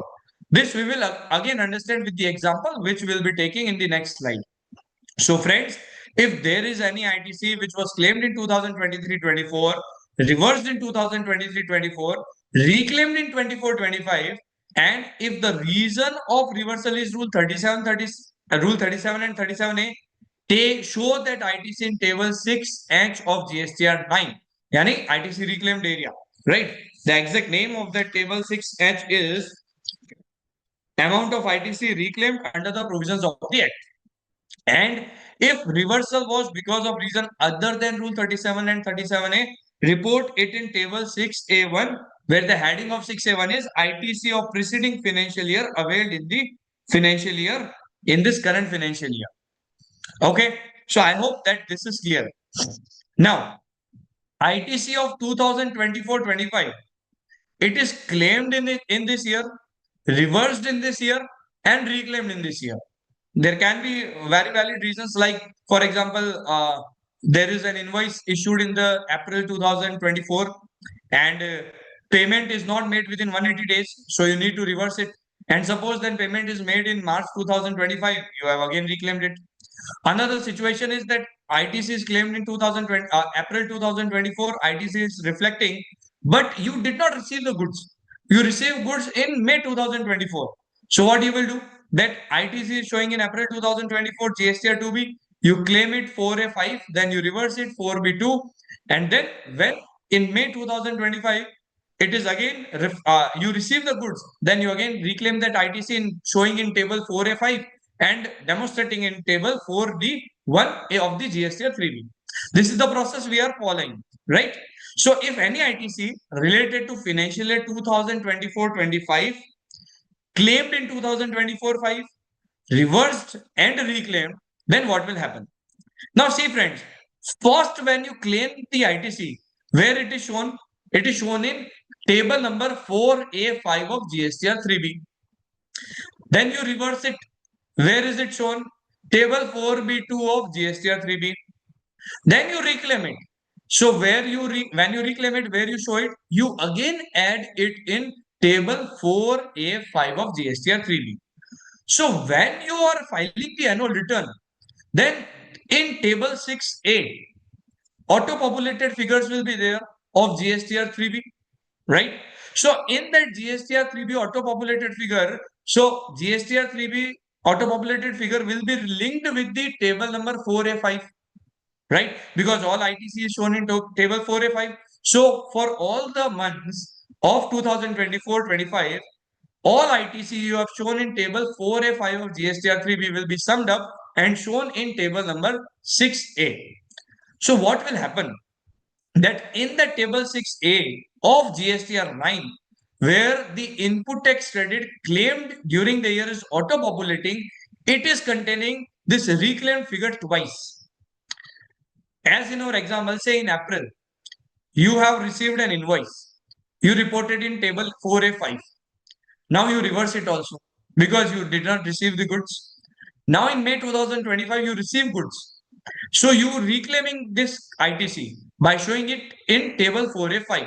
So effectively, the same invoice is shown in table 4A5 of the month of April as well as for the month of May. So when there is auto population of the figure table number 6A of GSTR 9, there this particular invoice will be coming twice because ITC is claimed in the current year and reclaimed also in the current year. So how to report that? So very simple. You first of all 6B is the 6A is there, right? Then out of 6A, as we discussed recent in the last slide, that 6A1 is there where last year ITC can be reported, right? So in this example, let's say no last year ITC is there. So 6A1 is 0. So all ITC is related to current year. So it will come in 6A2 as final ITC. Now, friends, you remember that in GSTR 9, whatever value is auto-populating for GSTR from GSTR 3B, we need to give the breakup of that ITC. That how much ITC is related to inputs, input services, and capital goods, tax paid under forward charge. Then how much ITC is related to the tax paid under RCM? Again, input services, and capital goods, and so on. So breakup of that ITC you needs to give, right? So in this case, when total ITC is auto-populating in table 6A containing this particular ITC 2 times, in table number 6B, you have to report only once. That means, suppose in April you have received an invoice of 100 rupees, you reverse it, and in May, again you claim the same invoice ITC of rupees 100. So now in table 6A, you will be having 200 rupees. So in 6B, we will report only 100 rupees. That is original invoice ITC. That is ITC related to the original invoice. Then, since you have first claim, so first claim is in table 6B. Now you have reversed it. So show it in table 7. Now here, since it is the same financial year, so reversal can be of any reason 37, 37A, 42, 43, and so on. So report at the appropriate place. And since you are reclaiming in the present financial year only, so you have to show it in table number 6H that this is the ITC we have reclaimed in the current financial year. Now, just an example. Suppose there is an ITC of rupees 100 which is claimed, reversed, and reclaimed. Now, let's see how the presentation of this ITC will flow. So, 100 rupees ITC. When we talk about table number 6A, 6A is the summation of ITC reported in table 4A5 of GSTR 3B. So, because this 100 rupees we have claimed and reclaimed, and at both the times we have shown it at table 4A5, so 6A will contain the figure of 200 rupees. As we can see in the example, it is ITC claimed as well as ITC reclaimed. Now 6A1 we have presumed it to be 0. So net figure for the ITC of current financial year, we are saying 6A2, that is 200 rupees ITC claimed and reclaimed. Now 6B, where we show the breakup of 6A2 mein whatever ITC you are getting in 6A2, you have to show the breakup of that ITC in table 6B to 6H. So in 6B, we are saying 100 rupees, which is the original claimed ITC. 6H, we are showing 100 rupees, which is the reclaimed ITC, right? So now here you have total in 6I, which is the summation of 6B to 6H, just for control totals 200 rupees. And we talk about 6J, which is basically difference in the ITC shown in GST 3B and its bifurcation. So table 6J will be calculated by 6I minus 6A2, which will be 0 because 6A has 200 rupees, 6I has 200 rupees. Friends, as of now, we are checking that how to report it. We are not saying that we have claimed ITC twice. We are saying it is the way of reporting. So 200 rupees, which is reflecting 2 times of the same invoice because we have claimed, reversed, and reclaimed. So first claim at 6B, second claim at 6H, reclaim at 6H. Right? Now in table number 7, which is the table that tells you about the reporting of the reversals. So in table number 7, you will report 100 rupees as reversal because originally you claimed and then reversed.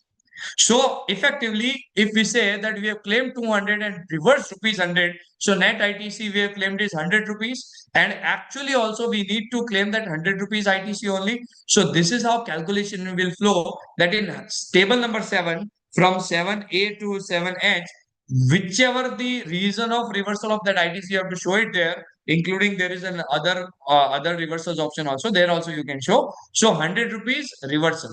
So when we talk about table 8A, friends, again, I will try to connect it with previously filed GSTR 9 and believing that you know that previous GSTR 9, that in the earlier filed GSTR 9, table number 8A contains the details of the ITC in 2A. Then when 2B was introduced, it contained the ITC of 2B. So now in this table number 8A, we have all the ITC reflecting in 2B. Now friends, as you remember that the invoice was originally shown in April and we have reversed it and reclaimed it in May. But is it going to reflect twice in 2B? Answer is no. It will be reflecting only once in GSTR 2B, right? So in table number 8, 100 rupees will be reflecting because invoice will be reflecting once only. Now 8B, the change, very important change which has been introduced here is earlier what happened in table number 8B, there is a total of table 6B and 6H. That means ITC claimed that it's reversal. Both were shown. But now table number 8B has been changed and here you have to show only the value of table 6B.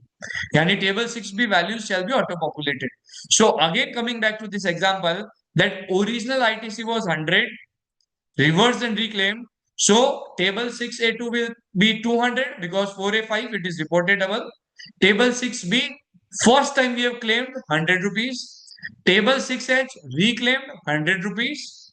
Table 7 reversed 100 rupees. So net ITC in table 8B, that means ITC which you have claimed is 100 rupees only. That is linked with the table 6B and not at all linked with table 6H.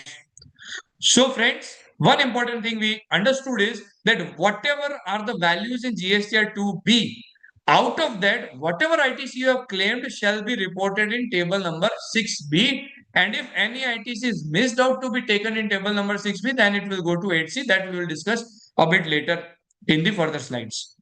So I believe that I am very much clear in the reporting requirements here.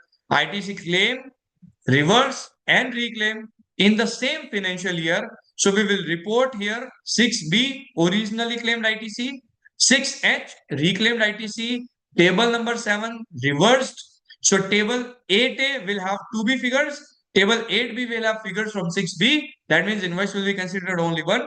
And there will be no difference in table 8C. जो पहले रहता था, earlier 6J used to contain the difference of the previous financial year and other things. So now in this situation, there will be no difference and it is very easy way of presenting the figures and very apt way. Now friends, let's take another example. We move forward. So we have discussed two situations. Previous year ITC claimed in current financial year that we have to see, we have to show 6A1 and table 6H for the reasons that we have already discussed. Now previous year 2024-25 ITC claimed, reversed and reclaimed. How to show that we have seen table 6B, 6H, table 7. Now current year financial ITC of current financial year, it is claimed and reversed in the current financial year itself, but reclaimed in the next financial year. Now, how to report that? So, if you have claimed ITC in the current financial year, then we know where it is going to reflect table number 6B, right? Because table 6B contains all values from table 4A5 of GST 3B. And since you have claimed in GST 3B, so from there it will be reflecting. Then reverse. If any ITC taken and it need to be reversed, then it will be shown in table number 7. We know, right? Because in GSTR 9, table number 7 is there where we have to show all the reversals. Now, this reversal reason can be because of rule 37, rule 37A, or any other reason.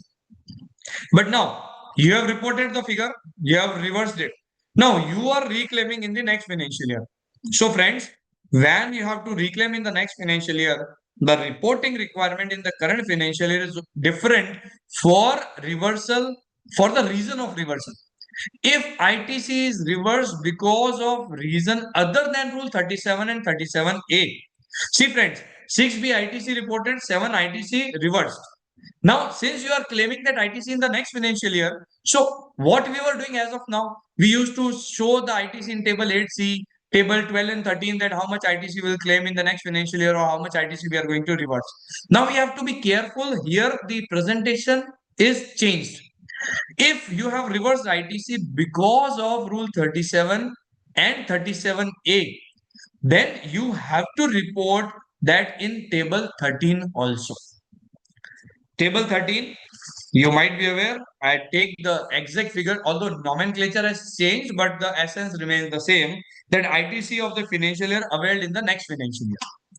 So if any ITC is reversed because of Rule 37 and 37A, GST presumes, department presumes that it is ITC is related to next financial year. So you have to show it in table 13. Table 13 shall contain the details of ITC which is reversed because of Rule 37 and 37A and claimed in next financial year. Then when we talk about any due to reason other than 37A, we have to take it in table 13. If it is because of reason 30 due to reason stated in Rule 37 and 37A, then what will happen?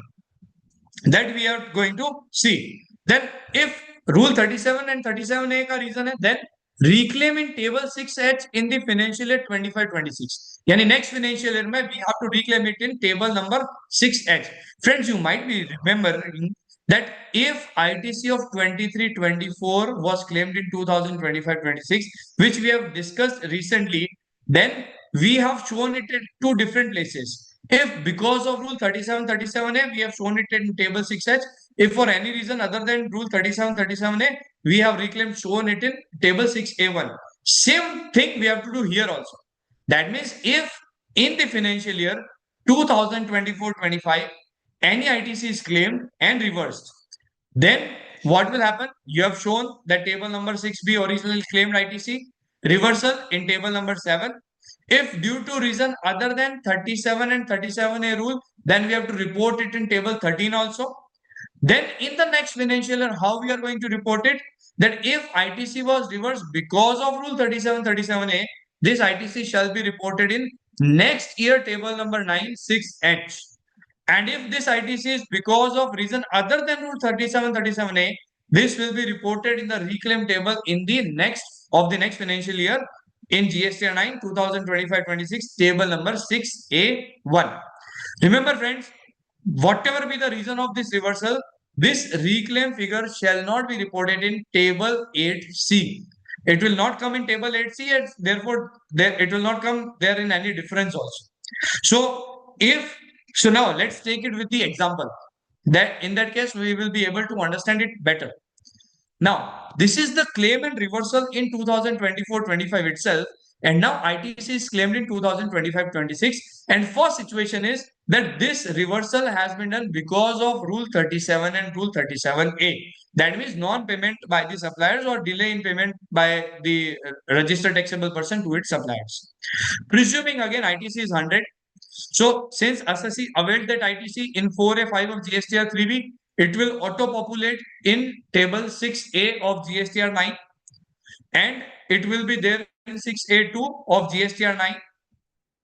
Now, we need to give breakup of 6A2. So in 6A2, we will give the breakup 6B. There you have claimed 100 rupees ITC because it is claimed, right?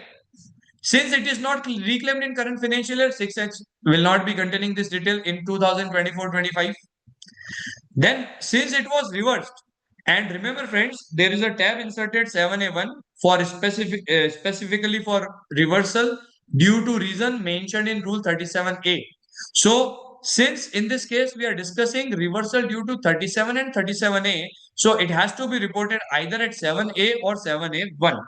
So you have to report that reversal 100 rupees. Now what will happen in 8A? All ITC stated in GSTR 2B will be reflecting here. It is there. 8B, ITC taken in current financial year. It was taken in current financial year. So 8B will be auto-populated. 8C 0 and table 13 0. Because of Rule 37-37A, whenever ITC is going to be reversed and reclaimed in next financial year, it shall not form part of table number 13. It has been clarified. Now, what will happen in 2025-26? Now, in 2025-26, that ITC 100 rupees, which was reversed, now it will be reclaimed. So once it is reclaimed, it will be reclaimed through table 4A5 of GSTR 3B. So in 2025-26, 4A5 shall contain this 100 rupees. It will auto-populate in table 6A. It will be shown in table 6A2 also. Now we have to show the breakup of table 6A2. So in this breakup of table 6A2, since this ITC was not related to current year, so 6B will not contain this figure, but it will be shown at 6H because this ITC is related to the previous year and reclaimed in the current financial year. And since this 100 rupees is not coming in table 6B, so it will not come in 8B also. And since this 100 rupees was not part of the invoices which were reflecting in GSTR 2B for the financial year 25-26, 8A will not contain any of this information. So difference is again nil, and primarily there will be no difference of reconciliation.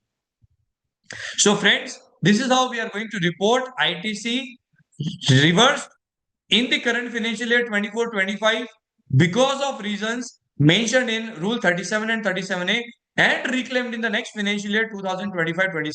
So you have seen that how to reverse it 2025-24-25. This is the slide. And how to reclaim in 2025-26 reporting shall be in this manner. Now, we will see that how to report this ITC reclaimed in 2025-26 for the reasons other than reasons mentioned in Rule 37 and 37A. So what we have to do in 24-25, presuming again ITC is 100, you are claiming it in 4A5 of GSTR 3B, it will come in 6A of GSTR 9, no problem. 6A2 also it will be no problem. Now breakup of 6A2, since I invoice related to current financial year, you have shown it at 6B, no issues. Not reclaimed, so not shown at 6H, no problem. So total ITC of current year is 100. Since you reverse it, it may be because of any reason, but 7H preferably will show because other reasons are blocked related. So we will not be able to reclaim the same. So we will show it as 7H, which we are going to reclaim in the next financial year. So 7H may we have shown that 100 rupees reversal. Now in 8A, all values in 2B, invoice is coming in 2B, so 100 rupees is there. In table 8B, only from 6B. So 6B also contains 100 rupees. 100 is there. And no need to report in 8C. But you need to report it in table 13. Friends, this is a remarkable change, noticeable change.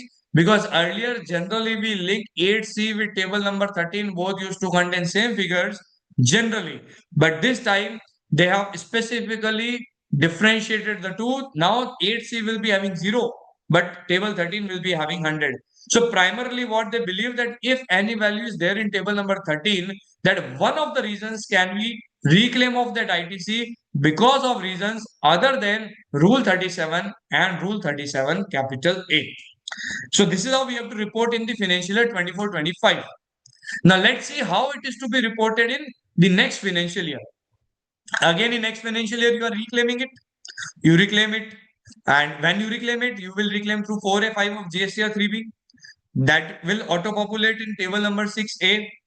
Then from 6A, it will come. Now, 6A is there. But since it was reclaimed because of reasons other than Rule 37 and 37A, therefore, this 100 rupees shall be there in 6A1. I think there is, in this slide, I skipped to change the heading due to reasons other than Rule 37, 37A should be there.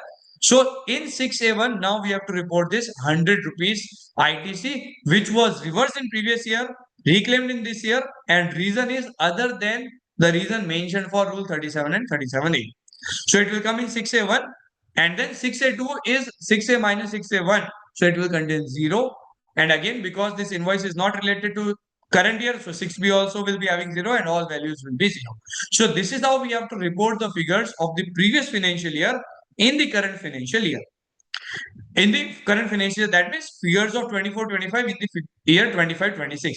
So thereby, the changes has been introduced, taking care in mind that no reconciliation arises, although there may be some reasons of reconciliations, but primarily government has tried that no reconciliation should be there, or reconciliation or differences should be 0. So this is how we have to report ITC claim and reversed in current financial year, but reclaimed in the next financial year. Friends, table 8C. Now, you might be having some question that because right now we have seen that the values have to be reported in table 13, not to be reported in table 8C, then what will come in table 8C? So friends, believe that table 8C contains those input tax credit which is neither claimed nor reversed, or you can say missed ITC. So here I wish to make your point that many times we get a question from the clients, from the different professionals, from the consultants, that if there is any ITC in 2B and I did not consider it, I neither take it in 4A5, I neither reverse it, I skip it and claim the remaining ITC, what will happen? Will my ITC be lapsed or what I have to do? So here GSTR 9 is giving you a clue that suppose if you are having 100 rupees in GSTR 2B and you take 90 rupees in 4A5, you do not touch the 10 rupees, then table 8C, in this table 8C, you can show that 10 rupees which you have not touched at all, which you have neither shown in 4A5 nor reversed. So that means if any ITC is missed out, no need to worry. The best way to present the same is to show it in table 8C and claim it in the next financial year. So here only missed ITC will be there. So ITC in GSTR 2B 2024-25 but not claimed. This can be one of the reasons. Secondly, invoice of 24-25 but it is reflecting in GSTR 2B financial year 25-26. So friends, one more important change I wish to just tell you that in table 8A in the current financial year 2024-25 in GSTR 9, table 8A shall contain all the ITC of the financial year 24-25 only. Whether that invoice is in 2025-26, it is immaterial.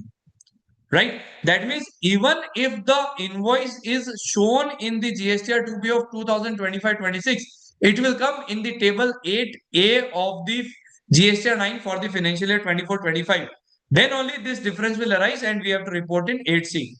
To put it again, whatever invoices of 24-25, even if they are reflecting in 25-26 in GSTR 2B, those invoices shall form part of table 8A. And since those were not reflecting in 2B, you have not claimed ITC. So table 8B will not contain that invoice. So after reducing the values in table 8B from 8A, you will get the difference in 8C. So 8C will contain two things. Primarily, first thing, those invoices which are not touched upon, or you can say missed ITC. Secondly, those invoices which are related to this financial year but reported in the subsequent financial year GSTR 2B. So all those will come in 8C.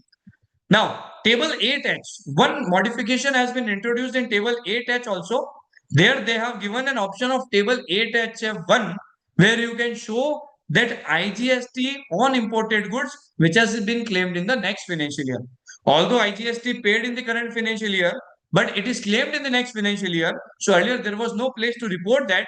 Now they have given the place 8H1. Next important thing, table 13. Earlier, table 8C and 13 used to be remain the same. But now there is a deviation. Table 13 will contain following things. First, 8C, all missed ITC. All ITC which is missed, either missed or reclaimed in the next financial year, that will be there in table 8C. So table 8C shall form part of table 13.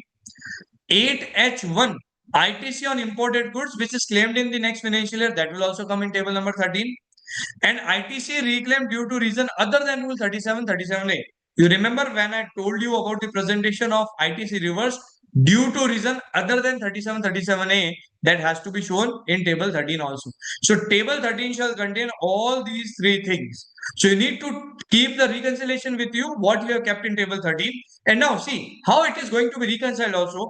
Table 13, whenever you are going to report the figures in the next financial year. So in next financial year, ITC shall be verified with the table 8C, the missed ITC will be there. Then you have to show ITC reclaim due to reason other than rule 37-37 in 6A1 of the next financial year. So this is how, when you sum up the information you have presented in the next financial year, all those will be reconciled. So it is a good way.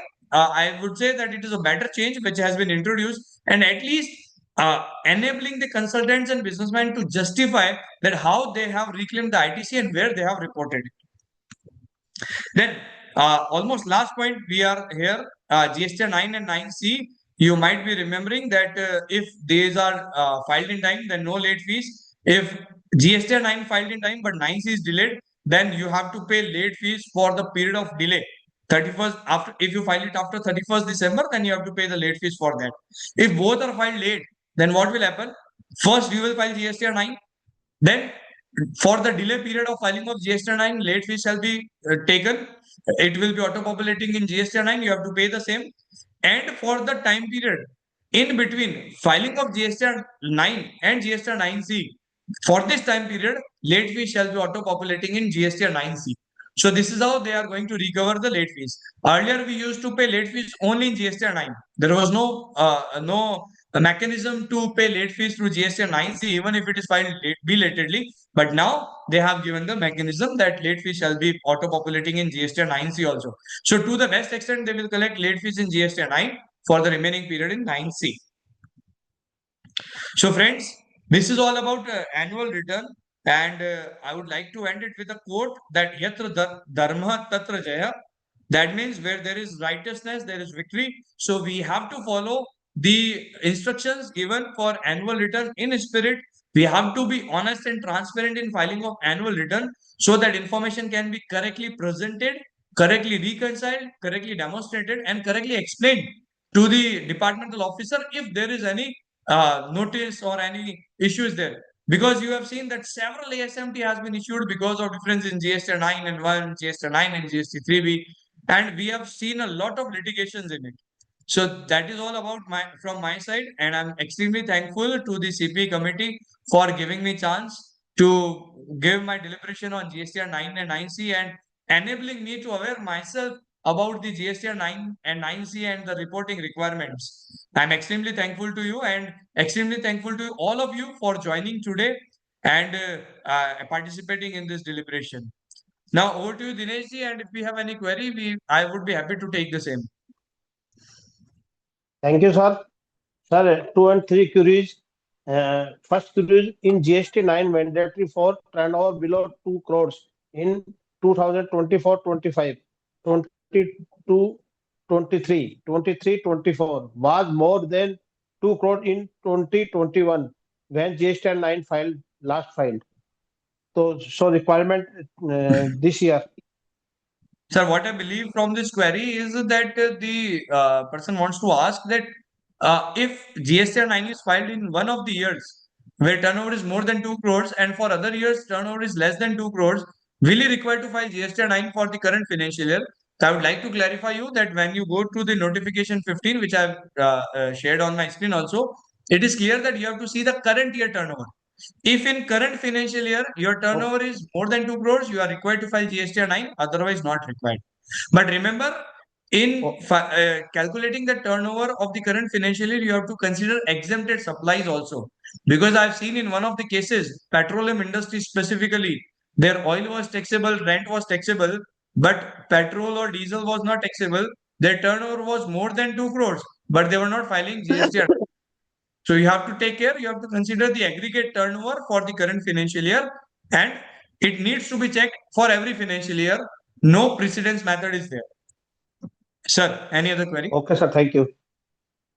Sir, next query. IT is shown in GST 9 as lapse as these were never availed and claimed, but deposit asked why not as availed and reverse in R3B and raise the tax and interest demand. Please provide your view, sir, though it is not topic on today. Fine, although it is not topic for today, and we have seen several these kind of instances. Basically, what is happening that department wants that whatever ITC is reflecting in GSTR 2B in your GST 3B, that should be reported. And if you are claiming it, claim it. If you are not claiming it, reverse it. Because if you don't reverse it, then state and center are unable to share that input tax credit. This is primarily the reason for raising these kind of notices. So generally what happens, departmental officer have issued you notice that explain the reasons and why you have not reversed it in GST 3B. Because of non-reversing in GST 3B, they are not getting their share, right? So this is the reason. When we talk about legally, then there are two things. First thing, it is not mandated on you to reverse it in 3B. Earlier, when circular was not issued, but later on, I remember in 2022, somewhere a circular was issued where they have specifically said that now in GST 3B it is mandatory for you to reverse the ITC if you are not claiming it, right? So this demand Yes. of tax interest and penalty, I don't believe that it is going to be sustained at any appellate forum because assessee has not made any default, and in fact I would say section 73 and 74 there is no such kind of demand is not at all recoverable under 73, 74, right? None of the provision of 73, 74 or none of the situations mentioned in 73, 74 can enable these kind of notices and demand. So it is not going to sustain, but yes, I would suggest you one thing, that it is better to reverse in GST 3B whatever ITC you are not claiming, or if you have any doubt, then it is better to park it in reclaim register, and when your ITC is settled out and you find that that particular ITC which is there in reclaim register is not required to be claimed, you take it in 4A5 and reverse it, so that at least state and center can get their share.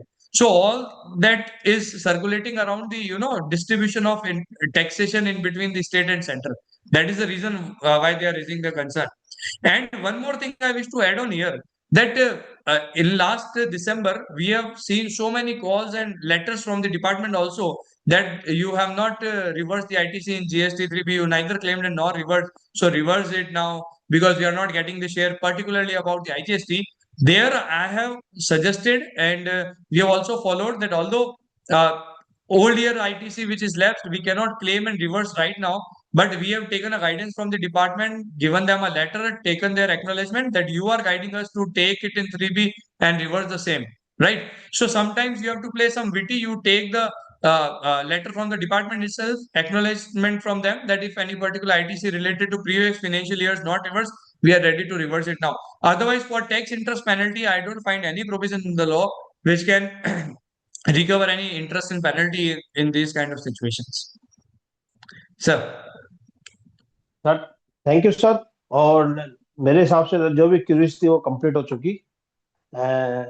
As we conclude today's webinar, I would like to extend my heartfelt gratitude to our esteemed speaker, CA Akash Pafalia ji and Wajid sir, participant and organizer team of their valuable contribution and active engagement. Wishing you all a very happy Diwali. May this festival of light bring joy, prosperity and happiness into your life. Thank you for joining us, and we look forward to staying in touch. Thank you, sir. Thank you, Akash ji. Thank you very much. I will share this PPT also, sir. Thank you, sir. Thank you. Thank you.